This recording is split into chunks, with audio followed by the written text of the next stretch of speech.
الحمد لله نحمده ونصلي على رسوله الكريم أما بعد أعوذ بالله من الشيطان الرجيم بسم الله الرحمن الرحيم وإذ قال إبراهيم رب اجعل هذا بلدا آمنا وارزق أهله من الثمرات من آمن منهم بالله واليوم الآخر قال ومن كفر فأمتعه قليلا ثم أضطره إلى عذاب النار وبئس المصير۔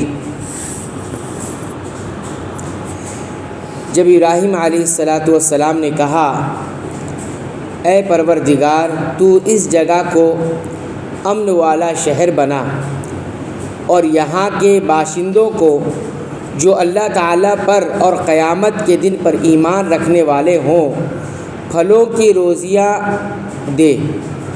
اللہ تعالیٰ نے فرمایا میں کافروں کو بھی تھوڑا فائدہ دوں گا پھر انہیں آگ کے عذاب کی طرف بے بس کر دوں گا، یہ پہنچنے کی بری جگہ ہے۔ سورہ البقرہ کی آیت نمبر 126 اور اس کے معنی کا ترجمہ رکھا گیا۔ اللہ تعالیٰ نے حضرت ابراہیم علیہ السلام کی دعائیں قبول فرمائیں، یعنی یہ جتنی دعا ابراہیم علیہ السلام نے کی تھی سب قبول فرمائی۔ پہلی دعا تو یہ تھی کہ یہ شہر امن کا گہوارہ بن جائے، لہٰذا اللہ تعالیٰ نے مکہ شہر کو امن کا گہوارہ بھی بنایا اور وادی یعنی غیر کھیتی والی ہونے کے باوجود اس میں دنیا بھر کے پھل فروٹس اور ہر قسم کے غلے کی وہ فراوانی موجود ہے کہ جسے دیکھ کر انسان حیرت و تعجب میں ڈوب جاتا ہے۔ کھیتی نہیں بھی ہوتی ہے لیکن ہر قسم کے پھل فروٹس وہاں بھرپور مقدار میں اور فراوانی کے ساتھ موجود ہوتے ہیں کہ دیکھنے والا حیرت و تعجب میں پڑ جاتا ہے۔ یہ کس چیز کی برکت تھی؟ حضرت ابراہیم علیہ السلام کی دعا کی برکت کی وجہ سے اللہ تعالیٰ نے یہاں پر اس طرح کا معاملہ رکھا۔ وَإِذْ يَرْفَعُ إِبْرَاهِيمُ الْقَوَاعِدَ مِنَ الْبَيْتِ وَإِسْمَاعِيلُ رَبَّنَا تَقَبَّلْ مِنَّا إِنَّكَ أَنْتَ السَّمِيعُ الْعَلِيمُ۔ ابراہیم علیہ السلام اور اسماعیل علیہ السلام کعبے کی بنیادیں اٹھاتے جاتے اور کہتے جا رہے تھے کہ اے ہمارے پروردگار تو ہم سے قبول فرما، تو ہی سننے والا اور جاننے والا ہے۔ یعنی ایک تو نیکی کا کام بھی کر رہے ہیں اور نیکی کے کام کرنے کے بعد اللہ سے قبول ہونے کی دعا بھی فرما رہے ہیں۔ لہذا ایک مومن کو چاہیے کہ اسوہ ابراہیمی کو اپناتے ہوئے نہ صرف نیکیاں کرے بلکہ نیکی اور اچھے اعمال کی قبولیت کی دعا بھی کرتا رہے۔ ربنا واجعلنا مسلمین لک ومن ذریتنا امۃ مسلمۃ لک وارنا مناسکنا وتب علینا انک انت التواب الرحیم۔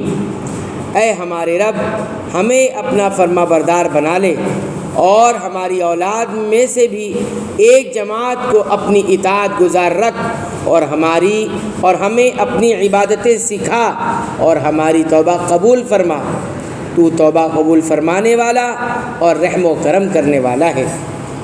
ابراہیم علیہ السلام مزید دعا کرتے ہوئے یہ بھی کہتے ہیں کہ تو ہمیں اپنا فرما بردار بنا لے۔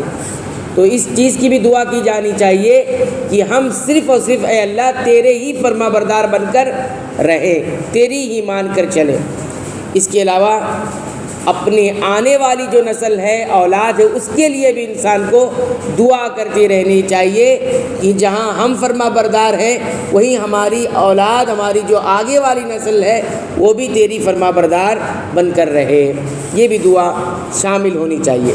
اسی طرح ابراہیم علیہ السلام یہ بھی دعا کر رہے ہیں کہ تو ہمیں اپنی عبادتیں سکھا اور ہماری توبہ قبول فرما۔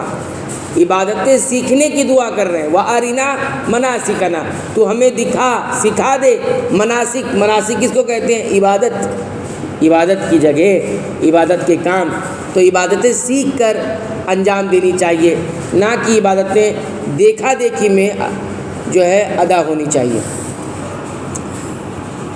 ربنا وابعث فيهم رسولا منهم يتلو عليهم آياتك ويعلمهم الكتاب والحكمة ويزكيهم إنك أنت العزيز الحكيم۔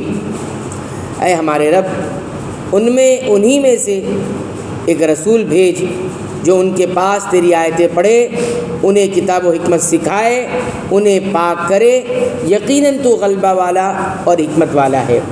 ابراہیم علیہ السلام مزید دعا کرتے ہوئے ایک دعا یہ بھی کر رہے ہیں کہ اللہ تو میری اولاد میں انہی میں سے ایک رسول بھیج دے۔ اس کے کیا کام ہونا چاہیے؟ پہلا کام بتایا یتلو علیہم آیاتک، وہ ان کے سامنے تیری آیات پڑھ کر سنائے۔ ایک وَيُعَلِّمُهُمُ الْكِتَابُ الْحِكْمَةَ، اور انہیں الکتاب اور الحکمت یہ دونوں باتیں سکھائے۔ دو، تیسرا وَيُزَكِّيهِمْ، ان کو ہر اعتبار سے پاک کرے، روحانی اعتبار سے بھی اور اخلاقی اور جسمانی اعتبار سے بھی پاک کرے۔ یہ تین مقاصد بتائے ہیں رسول کے بھیجے جانے کے۔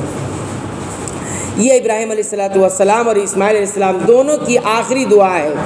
یہ جو ہے اس کے بعد دعا کا تذکرہ نہیں ہے۔ یہ بھی اللہ تعالیٰ نے قبول فرمائی، اور ہم آپ اچھی طرح جانتے ہیں کہ حضرت اسماعیل علیہ السلام کی اولاد میں سے حضرت محمد مصطفیٰ صلی اللہ علیہ وسلم کو اللہ تعالیٰ نے رسول اور نبی بنا کر بھیجا۔ اسی لیے نبی صلی اللہ علیہ وسلم نے فرمایا، میں اپنے باپ حضرت ابراہیم علیہ السلام کی دعا، حضرت عیسیٰ علیہ السلام کی بشارت اور اپنی والدہ کا خواب ہوں۔ حضرت ابراہیم علیہ السلام کی دعا جو کہ یہاں پہ ذکر ہے، اس کی دعا، ان کی دعا کا میں نتیجہ ہوں۔ اسی طرح حضرت عیسیٰ کی بشارت کا ایک حصہ ہوں کہ انہوں نے بشارت دی تھی، اس کا میں حصہ ہوں۔ ساتھ ہی ساتھ اپنی والدہ کی خواب کا، جو انہوں نے خواب دیکھا تھا، اس کا بھی ایک حصہ ہوں۔ یہ بات الفتح الربانی میں علماء نے کہی ہے۔ بہرحال یہاں پر دعا میں ابراہیم علیہ السلام نے یہ کہا کہ وہ کتاب اور حکمت سکھائے۔ تو کتاب سے مراد کیا ہے؟ قرآن حکیم ہے، یعنی قرآن حکیم اللہ کے نبی صلی اللہ علیہ وسلم نے سکھایا کہ اس پر کیسے عمل کرنا ہے۔ اور حکمت سے مراد کیا ہے؟ حدیث ہے، سنت ہے۔ سب سے بڑی حکمت کیا ہے؟ رسول اللہ صلی اللہ علیہ وسلم کی سنت ہے۔ اس کے علاوہ اور کوئی حکمت نہیں ہو سکتی۔ کوئی حکمت کا ترجمہ کچھ اور کرے، کچھ اور معنی بتائے، وہ حکمت نہیں کہلائے گا۔ جو حکمت رسول اللہ صلی اللہ علیہ وسلم کی سنت میں ہے۔ تلاوت آیات کی تعلیم کتاب و حکمت کے بیان سے معلوم ہوتا ہے کہ قرآن مجید کی تلاوت مقصود ہے اور باعث اجر و ثواب ہے، مگر ان کا مفہوم اور مطلب بھی سمجھ میں آ جائے تو سبحان اللہ، یہ تو ایک مزید فائدے والی بات ہوگی۔ لیکن اگر قرآن کا ترجمہ اور مطلب نہیں آتا تب بھی انسان جو ہے اس کی تلاوت کرتا ہے تو اس کو جو ہے وہ ایک الگ نیک عمل کر رہا ہے، اس کو اجر و ثواب بہرحال ملے گا، لیکن جو قرآن حکیم کا مقصد ہے وہ پورا نہیں ہوگا۔ اس کے بعد تلاوت، تعلیم و کتاب اور تعلیم حکمت کے بعد آپ صلی اللہ علیہ وسلم کی بعثت کا یہ چوتھا مقصد ہے کہ انہیں شرک اور توہمات کی علائشوں سے پاک اور اخلاق و کردار کی کوتاہیوں سے پاک کرے۔ اللہ تعالیٰ سے دعا ہے رب العالمین تو ہمیں قرآن حکیم کی پابندی سے تلاوت کی توفیق عطا فرما، اس کو سمجھ کر پڑھنے کی، غور کرنے کی توفیق عطا فرما، اس کے مطابق عمل کی توفیق عنایت فرما۔ اے اللہ تو ہمیں بخش دے، ہمارے والدین کو بخش دے، تمام مسلمانوں کو، مومنوں کو، اہل توحید کو بخش دے، آمین۔